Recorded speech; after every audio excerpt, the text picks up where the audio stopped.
conservative, constitutional. It's the Andrew Cooperrider Show, keeping you informed on what's going on right here in Kentucky.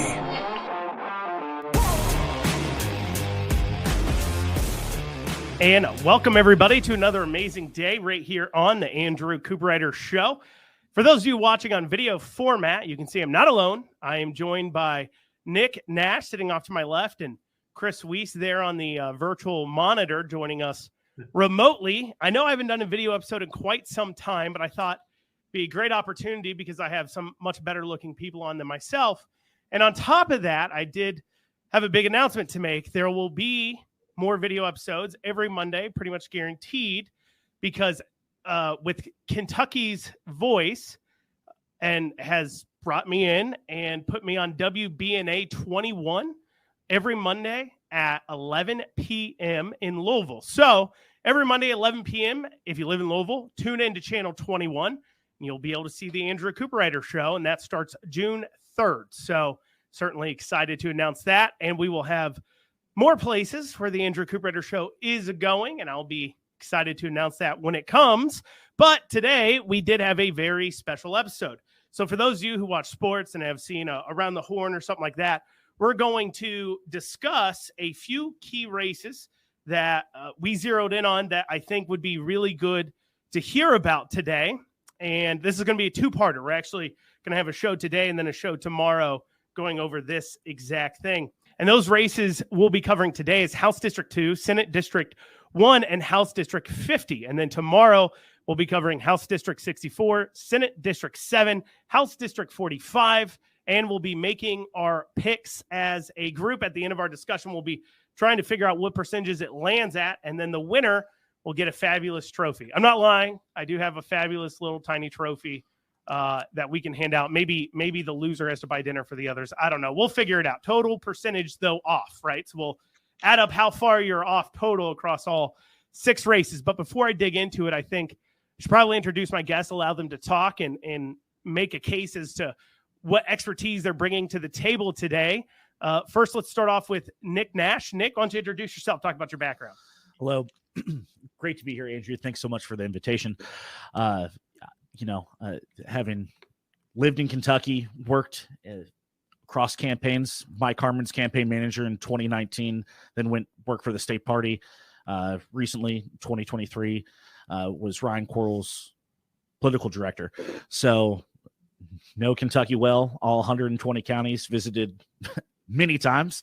And through that time, just built up a network across the state. And so I'm glad you invited me on. Glad to give my perspective. Fantastic. And Chris Wiest, why don't you tell us about yourself and your background? Yeah, I'm a primarily constitutional lawyer in Northern Kentucky. Obviously, I'm involved with what some folks have described as the liberty movement, liberty candidates. My law practice includes and touches on, frankly, political law this cycle. I've had some clients that have asked me to review some things, and for some of the PAC, I've done some work for some of the PACs that are playing in some of these races. I'm very familiar with them, and happy to talk about some of these races. And I think I brought on who I brought on because I think had totally different perspectives, quite honestly. Because you have me, who obviously I ran as a candidate, but statewide I've been a little more active. I've actually knocked in a few of these races. I've done some work in some of these races too, as well, from a political standpoint. But at the same time, Chris is involved, but he's probably the least publicly known, most influential Politico right now in the state when it comes to crafting laws. That's just my opinion. Chris, you don't have to admit it, but because of the fact that if you pass an unconstitutional law, Chris will be the one suing you. If Chris messages some people saying, hey, that law is unconstitutional, and I'm going to sue you over it if it passes, they'll go ahead and, make a difference there. So, yeah, and then we have Nick Nash I brought on because he offers a perspective that comes a little bit more from the politics as a career. is what I'll call it. Maybe I don't work in politics now, but I have definitely been involved for a while. Happily taking a little break. And I think a lot of the races that we're going to cover, I know the incumbents and the challengers. I can speak on behalf of campaigns and listen, just having worked statewide, I understand what it means to build a diverse coalition. Well, and two, let's just call spade. Your daily conversations and people you're daily texting about politics is probably not the same as me and Chris. I would agree with that. I mean, and largely me and Chris probably talk to a lot of the same people, though. Chris, you do bring an interesting perspective as you're looking at the races we're going to be taking a look at here over the next 2 days. What are the X factors? What are the things you like to zero in on? This is it's interesting, right? I mean, 2020 was COVID. 2022, I kind of view that election cycle as kind of the aftermath of COVID. And now we're sort of settling in a more of a, I think there's been a view in Frankfurt within the GOP, state party, et cetera, that 2022 was more of an insurgent year. I mean, I like to liken it to, I think the more establishment folks think that this year is more of the, as I like to call it, the Empire Strikes Back. My tribe likes to think of this year as Return of the Jedi. We'll see how that turns out Tuesday. So absolutely. Okay. And Nick, what are the X factors? What are the things you look at when you're evaluating these races? And I know we're going to talk about this later, but I think the X factors are going to be the effectiveness of outside groups, both from both sides of this political spectrum, because we're talking about Republican primaries. We're all one big group, but we clearly have outside groups that are coming from different angles. I think the effectiveness and the money, the massive amount of money that's been spent. And in some of our rural races, I'm going to tell you from experience, weather matters. And if it's a gorgeous day with a bunch of farmers out working, that's going to affect low turnout across the state. Well, and I think too, as well, a big X factor that's going to go into all of turnout is the fact that the presidential primary is already decided. Yep. And so, you would think in a presidential election primary year, that would be a big driving factor for people getting out to the polls. But where that has been already decided on the Republican side, I think we are going to see some historically low turnout personally for a presidential election year primary, certainly. Now, before we go into our first race in this next segment, I want to iterate to both you guys and, of course, everybody listening. As we discuss these races, I want to have honest and straightforward discussions. That means when we're making our picks too as well, it is not us saying who we want to win. Okay, we're going to do the best we can to talk about the factors here without allowing our personal biases to affect it. I'm trying to make sure I'm breaking outside of my bubble. Sometimes I can be in a echo chamber with people. And of course, online, Twitter, Facebook, that isn't the same as what's going on the ground. That's one thing I have to be cognizant of. And, but for those of you listening and who are very online, as you hear us making these picks and discussing it, I cannot reiterate this enough. This is not us necessarily saying who we want to win. Just because somebody says that they think this person will win doesn't mean that's the person they actually support. And I'll probably have to repeat that a few times, and I'm sure you guys could understand why some people may take some of what we say personal, but they shouldn't. We're trying to look at this from a strictly, actuarial side of things, just trying to talk about the races as we see them and what's going through our heads. But before we dig into what will be our first race, which is, House District 2, Richard Heath, incumbent, being challenged by Kimberly Holloway. Before we dig into that, I do have to take a short break here. You're listening to the Andrew Cooperrider Show. If you want to reach out to the show, feel free to email info@theandrewshow.com. You can also go ahead and head over to theandrewshow.com and hit that contact tab. If you want to check out old shows, hit the listen now tab, and you can find all those everywhere. We do a video episode only once a week here starting in June for sure, but only once a week. But if you want to hear the audio version, which is also amazing, though I don't often have guests on, well, you can head on over to the Andrew Show and hit the Listen Now tab. But we'll be back in a few short minutes. And you are back with the Andrew Cooperrider Show, your source for Kentucky politics. I'm joined by some fellow political experts, politicos, whatever you call us. Chris Wiest, coming from Northern Kentucky, constitutional attorney, and Nick Nash here, and you're from more central Kentucky. Woodford County. Yes, Woodford County has a little bit different of a political experience than either two of us have. So I do think we'll have some interesting perspectives. The first race I want to look at, and each of us will get about 2 to 3 minutes or so to discuss what we're seeing on the race, is House District 2, Richard Heath versus Kimberly Holloway. To give you some top-line stats here, Richard Heath has personally raised, as to date, about $30,000, and we see independent expenditures of about $40,000 coming from the Conservative Commonwealth Coalition PAC or something like that, which is, of course, the more left-leaning teachers union funded PAC. And then Kimberly Holloway has personally raised $18,795. Independent expenditures, I put a question mark. There hasn't been any booked as of recent reports, but I know for a fact there has recently been some independent expenditure spent on her behalf in that race. I do not know how much. So to kind of go through, and so both of you kind of see how we're going to flow through this, and so the audience can kind of see. When I'm looking at that race, I'm seeing a few different things here. And the biggest X factor for me is the fact that Kimberly Holloway ran as a write-in candidate 2 years ago. Early on, I said that this race, a lot of people thought this race was going to be really easy for Richard Heath to walk away with.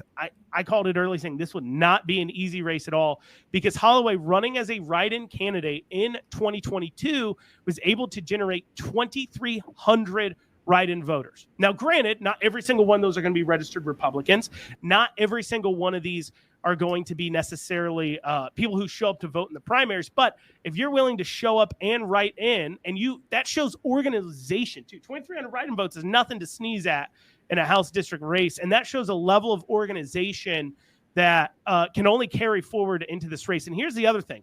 The last time this district had a primary was 2012, and less than 1,000 people showed up to vote.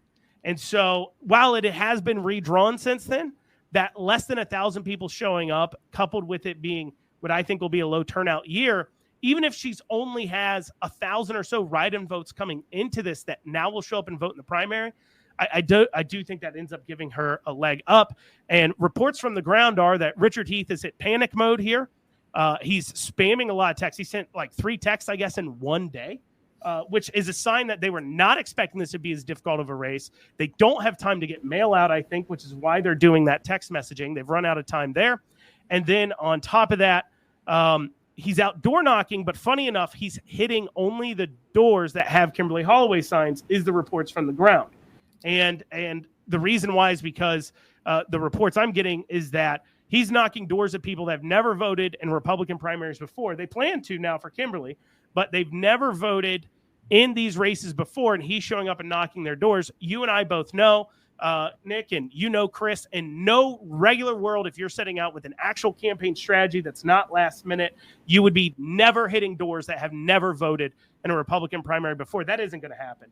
You're in panic mode, I think. Nick, what do you think? Well, just talking about House District 2, plain and simple, we have to understand that is all of Graves County, and that is South McCracken. That is rural. It is farmers. It is Mayfield. It is a lot of where the horrible tornadoes that went through Kentucky, that was the epicenter.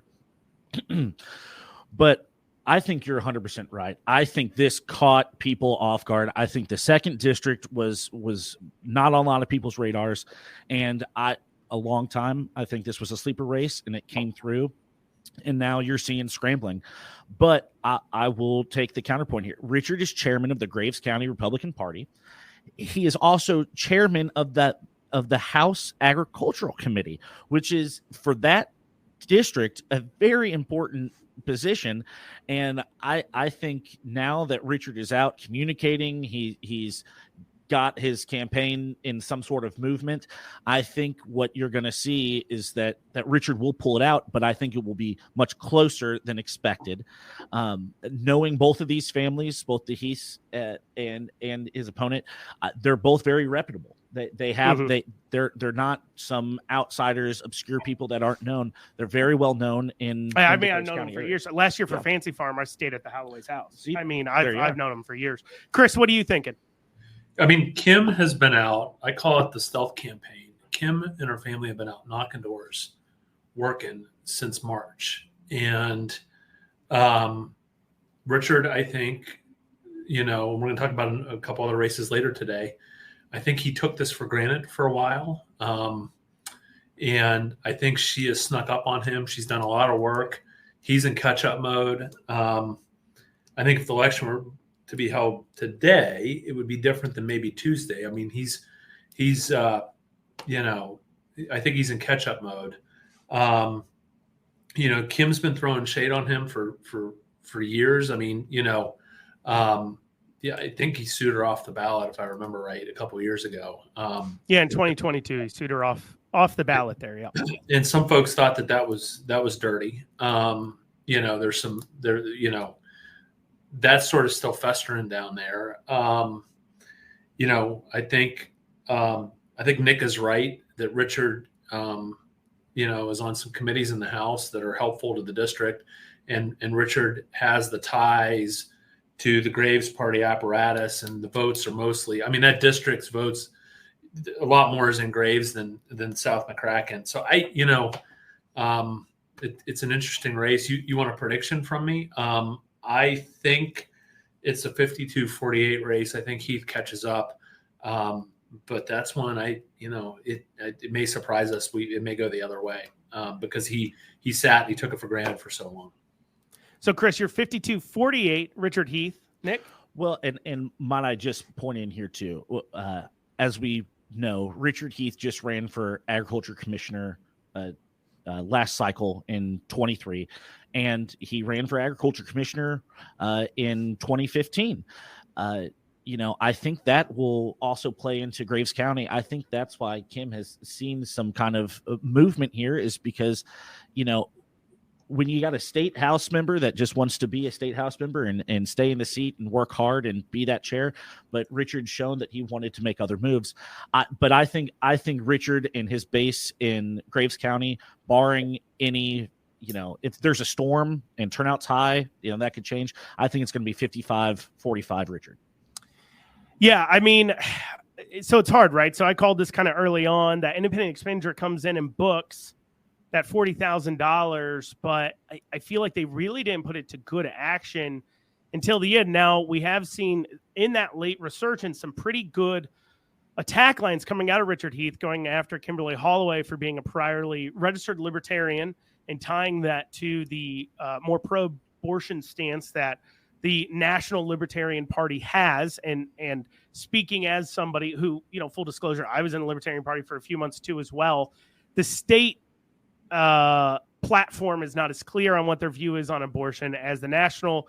And one of the biggest reasons why I was not in there for long was the view on abortion on my side of things. So I can understand that. And honestly, too, I've always said, I ran for office and I was always so surprised nobody used that attack line. I said, if I was running against a former libertarian, I would use that attack line all day long. Because, of course, I'm familiar with what the platforms are, and I know where that weak spot is. But if I'm trying to book it, it's those write-in votes, those 2,300 write-in votes, and then the low turnout. I mean, if we think there's only going to be, on the high side, 2,000 people that turn out to vote, and she can, as she has been working it, and she's shown that organization, get those 1,200, 1,300 people out to vote that wrote her in or even looked at it, I think it does end up falling in her direction because it really doesn't matter what you do. I know Heath is revving it up, and I know, of course, we've seen that kind of action going on. But at the same time, those are people. It's kind of like it's a Trump kind of thing. It doesn't matter what you do. Those people, I believe, are going to stay with Kim. I think it ends up being 57-43 for Kim. I think Kim gets close to 60%. I just do. I mean, she's been out there working those doors awful hard. So we got 2 for Heath. What was your percentage? 55.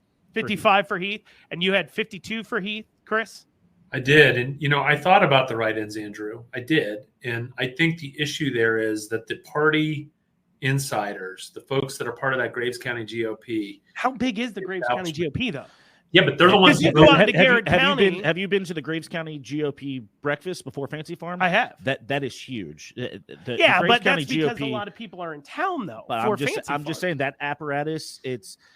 I don't know if they meet regularly, but I've been to their meetings. It's a bigger party than you would think it is. All I'm saying is so reflecting back on one of my old races, state Senate, Garrett County has a quote unquote Republican Party, but not really. Yeah. I mean, they meet quarterly, if and barely meet at that. But they have this giant fish fry barbecue every year. And literally the chair of the Garrett County Party was out knocking doors for Donald Douglas in that state Senate race. I still won Garrett County. Now, not by a lot, but I still won Garrett County. And so that's where I understand we're talking about the apparatus, but at the same time, if they're not a very active group and actually working and communicating with the grassroots over time, I have just seen, and honestly, for my treasurer's race, where my viewpoint of the county parties has largely diminished. I don't think they're as important as a lot of people would say they were. I mean, you working on the Quarles campaign, how many county party events did Cameron show up to versus Quarles? You're not wrong. And Cameron, generally speaking, won across the board. Now, of course, Trump had that endorsement in a Republican primary, I think, shifts a lot of things. Right. And so it comes down to message. So I think that's why I'm leaning towards Kimberly. Well, coming up after this, coming up on a break, of course, we'll be discussing the Senate District 1 race, Jason Howe versus Lynn Beckler. Lynn Beckler taking him on as a challenger. Pretty interesting story there. But we'll be back in a few short minutes. And you're back with the Andrew Cooperrider Show. Of course, I'm joined by Nick Nash and Chris Wiest. We are going through some races, talking about them, making some picks. Next up on our list was Senate District 1, Jason Howe versus Lynn Beckler. Who wants to give a little bit of background on this and kind of talk about some X factors here? Who wants to go first? I mean, I'm happy to on this. Jason Howe's the incumbent. Lynn Beckler held a state house seat down there until there was some redistricting going on. Oh, hold on 1 second. Let me do the top line stats. Sorry. Yeah. Jason Howe, $164K raised. Independent expenditures to $23,000. Lynn Beckler has $32,759 raised. No independent expenditures booked for him as of 2 weeks ago. Go ahead, Chris. Sorry about that. Yeah, so, Jason's the incumbent. Beckler's got some name ID down there because he's, some of that district overlapped his former state house district. Obviously, he kind of got shoved out with the 2022 or 2021 redistricting. Lynn is definitely more of the conservative Republican. Jason Howe is probably more of a centrist. The state Senate campaign caucus committee has played pretty heavily in that, which has got some right, and we don't know how much they spend on that. That's not available to us right now. No, but it will be. And my understanding is there's been at least, I think, 2 mailers that they've run. So, you got to figure state Senate, that's got to be, 10, 15 grand probably. I mean, if I had to just ballpark that. So they played. I know CCCP has played. That's Trey Watson's group with the teachers union. It's kind of a unholy alliance of the teachers union in Louisville and the chamber folks, kind of all combined in this unholy alliance. So they're backing Howe. Obviously, Howe's got the fundraising advantage. Lynn's a guy, though, that worked the race. He always has. He'll go out and knock doors. Lynn pulled in the right to life endorsement. Obviously, Howe did not. But I think, at the end of the day, Howe's got the incumbency advantage. Howe's got the fundraising advantage. I think Howe comes out on top. I'll give you numbers after everybody else goes. So for me, looking at this race and this specific district, there's a big incumbency advantage, and that's Fancy Farm. They get to speak at Fancy Farm every single year, and that is a very important thing, of course, for that district. So I think that goes – I don't think that could be understated, the incumbency effect that comes with this specific Senate district. Now, on the other side of things, the X factor here is you've got the Murray State college Republicans, and they're a pretty active organization. And personally know the chair there pretty well. He worked on my treasurer's campaign, and we text all the time. And I know that they have been out working for Lynn. Very excited. They're very excited when they saw that to work for Lynn. I mean, I got a text that was like, "Let's go. We'll get this organized." And my experience working with him, but not only that, but when Bill was working on my campaign, he's from Christian County. Well, you go look at the map, and I won Christian County for treasurer. So that tells me as well there is some knowledge about how to work a campaign there. Obviously, Lynn Beckler isn't the incumbent, but he does have the effect of having, of course, ran for office in that area and having won before. However, at the same time, a Senate district is much bigger than a House district. And I talk about it on the show often, where I think there's a point of diminishing rate of return, where in a Senate race or a House race, once you hit a certain amount of money, if you spend more than that, it don't get me wrong, it could affect the outcome if you've just got a killer message, but really it doesn't. And I think that's much higher in a Senate race than it is a House race. I think around a House race, I normally say it's around 50, 60K or so, where you start to get a diminishing rate of return for amount spent. But in a Senate race, I think it's much higher, around about $200,000. And Lynn Beckler not having come close to that does make me look at that race with a little bit of an eye towards Jason Howell. Nick, what do you think? I'll give it to you. I think Lynn is working, and I think his core base of support is where he's from in Crittenden County. But the district is Fulton, Hickman, Graves, Callaway, Trigg, Lyon, and Crittenden. So, even if Lynn is able to win Crittenden County, he'll win Trigg too. Oh, maybe. I think Jason's running away with this. I think he's running away with it. No, too. and it's not necessarily about the fundraising advantage. That Howell name in the Purchase region is very well known. You're talking about another chairman of Senate Agriculture. You're talking about somebody who championed the tornado relief bills that affected that entire district. You're talking about he runs an independent law firm. He was on a school board before he was in the state Senate. He's been involved. This man has raised his family in Callaway County and Murray. The apparatus behind Jason is that he represents the first district well. I have a lot of contacts down in that area, and I just think Jason is hitting it out of the park. I'll go ahead. I'll make the first prediction. I think it's going to be 75-25, maybe even 80-20. Jason. I think it'll be Jason as well. I think Jason will get just above 60. I think Jason will get right around about 62%. I don't think he'll go into the 70s. I just think Lynn has too much of the district locked down, but it is a big district. It's very rural areas. The grassroots efforts are great, but it's very hard to get out there door to door. It's very hard to talk to the voter. If you can't reach into their home with mailers, you can't reach in their home with ads. I mean, what is that? Is that the Paducah media market, or is that out of Tennessee? It's actually, so it's two different media markets. You would have actually maybe three. Actually, you would have Paducah, you would have the Evansville because of Crittenden County, and then you'd have Nashville because of Trigg County. Yeah, and so that three different media markets. It's certainly difficult. Now, that being stated, out of those districts listed, out of those counties, I won a few of them with grassroots work out there, beating out a lot of money that somebody had spent against me in that area in some of those counties. But I think he'll be in the lower 60s. Like I said, I think I give him 62. I don't think he gets as high as 70. Chris, what are you thinking? I'm with you, Andrew. I think Lynn's got that conservative base. I think, I'm not discounting. I think Nick's made some great points about, the region and the area. I'm 61-39. How? 61-39. I'm 62-38. And you're 72. I'll say 75-25. 75-25. Okay, 75-25. And once again, I'll reiterate this. We are making predictions on percentages. We are not trying. We're not saying that's who we want to win. None of these are endorsements.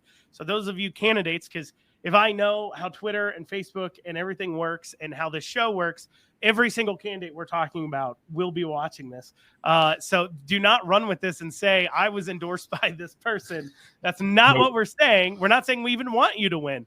What we're saying is I would necessarily go that. I mean, I'm just saying I don't necessarily want you to win just because I say you will. We're just trying to be very specific about talking about these races, but we are coming up on a break. You're talking to the Andrew Cooperrider show right now, or listening to, not talking to. You're listening to the Andrew Cooperrider show. If you want to reach out, if you've got your own thoughts on this, if you're watching this on social media, obviously you can comment below, share this with your quote tweets of what your thoughts are on what we're discussing, making your own predictions. Make sure you share this out. Make sure you subscribe and like and all those things. And then obviously, if you're listening on WZXI, if you want to catch us early at 1:00, it goes out on Twitter if it's a video episode, Facebook, YouTube. Always goes out on YouTube. It's just whether or not it's video or just a cover art picture or any of the podcasting platforms. It's going out at 1:00 Monday through Friday. But on WZXI, that's 94.1 FM, 95.5 FM, and 1280 AM in the Central Kentucky area. You can listen to it at 9 a.m. And then there's a replay if you miss it at 9 p.m. So twice a day you can hear my wonderful voice. And then once again, WBNA TV station there in Louisville. You can start catching the show every Monday at 11 o'clock right after Steve Bannon. Right after Steve Bannon. There we go. So anyways, we'll be back in a few short minutes. We've been talking about races around the state. I've got Nick Nash with me and Chris Wiest. We're making some picks, making some predictions. Now we're going to turn to House District 50, where we've got Andy Stone taking on incumbent Candy Massaroni. Candy Massaroni has raised $34,365, and $42,000 has come in independent expenditures, and Make Liberty Win is knocking in that district, according to their independent expenditure disclosures. And then on top of that, and then we have Andy Stone. He's raised $48,000 personally with independent expenditures of $161,000. Nick, I don't think you've gotten to start one off. Nick, why don't you start us off here? Candy Massaroni came in kind of what I would call a fluke election. She won her primary by 80 votes, was it? And that's because former House Whip Chad McCoy was running for re-election. Then he decided late that he wasn't going to run for re-election, and it was so late that they left his name on the ballot.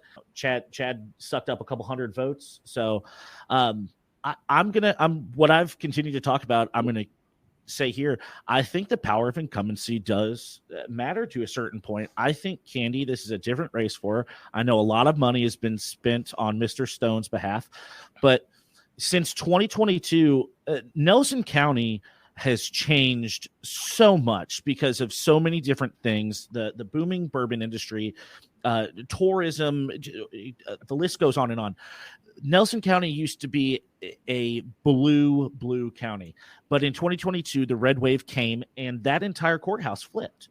Nelson County is under a renaissance of people switching over party registration. They're growing rapidly. That party actually has some decent apparatus. I think Candy, with her outside groups that are door knocking on her, I think she might be vulnerable, but I think that she's got enough juice going for her. There are enough new voters in Nelson County that have come into this Republican fold that she's gonna come out on top.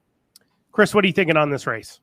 Yeah, I mean, obviously, I know Commonwealth for Conservative Action is playing on the one side, CCCP with Trey Watson, the Teachers Union is playing on the other side of this. Andy Stone is being painted as, more liberal. Candy's more moderate. Internally, I was hearing, there was concern for Candy within the Liberty kind of faction. But I think, she's been out working, hitting him, grassroots hitting him. I mean, I think she wins 53-47. I felt differently about this race, and then I went and knocked in this race last Saturday. I actually got to hit some doors down there, experience that. Candy won last time with less than $10,000, and And largely that was due to a well-run grassroots door-knocking style campaign. That district is very knockable too as well. That plays into that factor. Then on the side of Andy Stone, I mean, there's several problems we have here. One, the Nelson County Fiscal Court and those groups that are Republican do not like the establishment due to the barrel tax move that was actually put in place by and largely pushed by, according to my sources, Chad McCoy on his way out did a lot of things to try to get that passed, and he was the majority whip. And so they're pretty upset about how that's really messed over the ability they have to go ahead and fund their schools because they made these property tax deals. That's creating angst. But then on top of that, Andy Stone, he's coming from the school board. There is a high school merger a lot of people have a problem with there in that area with Andy Stone coming from the school board there. I think that plays a factor. And then on top of that, Andy Stone is just not very good at lying about who he is. I mean, he was in candidate forums asked about gas tax. The easy answer here is just, no, I don't think we should raise it and leave it at that. But no, he went on to say, no, I think we do need to raise the gas tax at some point.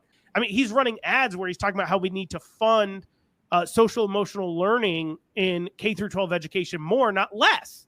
And that is, I think, a hot button issue for voters too as well. Now, that being stated, as I was out there hitting doors, Andy is running a pretty good campaign. I mean, out of the doors, I was hitting people on the list. I saw 2 or 3 that had Andy Stone signs in his yard. Now, granted, I saw 6 or 7. Then after I got done, 10 more in that map area that had yard signs in it. But still, that's an interesting factor. I think Candy Massaroni will win. I think I don't think it'll be particularly close. I think there was some concern early on because they dumped so much money, but I think a lot of that is weathered the storm. Plus, too, as well, I'm not too familiar with the size of the people that are working over at the Commonwealth Coalition Conservative the one that's working with the teachers unions and everything else, but they have found themselves now, and we'll talk about this next episode tomorrow, but they have found themselves getting involved and worrying about a lot more races than I think they thought they would need to. And so the question becomes, do they look at that and say, look, we're not doing as well as we thought here. We're not going to turn as much focus here, or you're getting our B team because we're worried about now holding on to people that we never thought we'd have to worry about. And so with that being stated, I think I'd give it to Candy. I think it's going to be more around 58-42. I'll go Candy 53-47 with Chris. You're going to be a little bit closer to Chris there. Interesting. And I do want to mention this as we talk about fundraising numbers, because I think it matters with this outside money. For lack of a better term, the actual conservative groups that are spending money, in this case, Commonwealth for Conservative Action, the CEO PAC on the school choice side, they're more efficient. And so they're getting, 95 cents to $1 direct into digital, direct in the mail. CCCP is spending money, and my sense is that it's not being spent efficiently or wisely. And I think, and therefore they've got to spend even more, and they are. I mean, they're putting up more dollars. Or you've got the chamber money, you got the Louisville teachers money, but I think they also get different rates when it comes to TV too than a candidate would. And so the TV, C4CA though, I think there's just more bang for your buck, and so I don't think you can do a 1-to-1 comparison on the dark money or the outside PAC money necessarily, because I don't think it's being spent efficiently on both sides. If you're being more efficient, but also you have a more in tune grassroots group when you're spending your money, like when a candidate's spending their money, they're more in tune with it. They don't need to go out and poll and figure out what do we message on and things like, not to backtrack, but going back to the Richard Heath, Kim Holloway race, Richard Heath is running ads on rounding up illegal immigrants right now because we just know that illegal immigration as a concern polls high. But when you're dealing with more local dollars and a candidate's dollars, they may be more aware of messaging that really resonates with that area. When you have people doing things for a cause, not for a paycheck, you're going to get better rates and you're going to get volunteers that are willing to do things. Well, and money for the sake of money is not just going to win the race. You have to localize it. You have to have some sort of flair. That's why I think there has been success with the Liberty movement in Northern Kentucky. I think Candy has a grasp in Nelson County. I still think it's going to be close. Let's also say this is her first re-election. First time is always the toughest. Chris, you're saying that the more conservative PACs, are they more conservative or are they more libertarian PACs? There are libertarians that are running in Republican primaries, and where they're making issues of the liberty of your liberty movement. I think you would say that you're a part of the liberty movement that is making this money battle go back and forth. Yeah, just real quick. I mean, I know, one of the hot button issues in that race is some of the school board issues down there in Nelson County. And I know he got popped by C4CA because he said at a candidate forum there weren't pornographic books in the school. And they pulled the library listing and they caught him, basically, not being honest about that. It's not a libertarian issue, right? I mean, parents not wanting pornography in schools is not a libertarian issue. It's a conservative issue, right? I mean, we can put whatever label on we want, but, are we generally more distrustful of government kind of in the liberty movement? We are. We think people are better, making their own decisions. Are we for anarchy like the Libertarian Party? No. So I kind of, I don't necessarily like that label. I'm familiar with the Libertarian Party, and I don't think any of these people are. But these people we're talking about are 100% pro-life for the most part, at least on the liberty side, the liberty candidates, and that's not, as Andrew mentioned before, the libertarian position. So it is what it is. But I mean, it is interesting, and I do agree with you though, Nick. This is a fight for the heart and soul of the Republican Party going forward. Well, we'll have to continue this discussion tomorrow. We'll be talking about House District 64, Senate District 7, and House District 45. Thank you all so much for joining me. Nick and Chris will be with me again tomorrow. Until then, we'll be seeing you.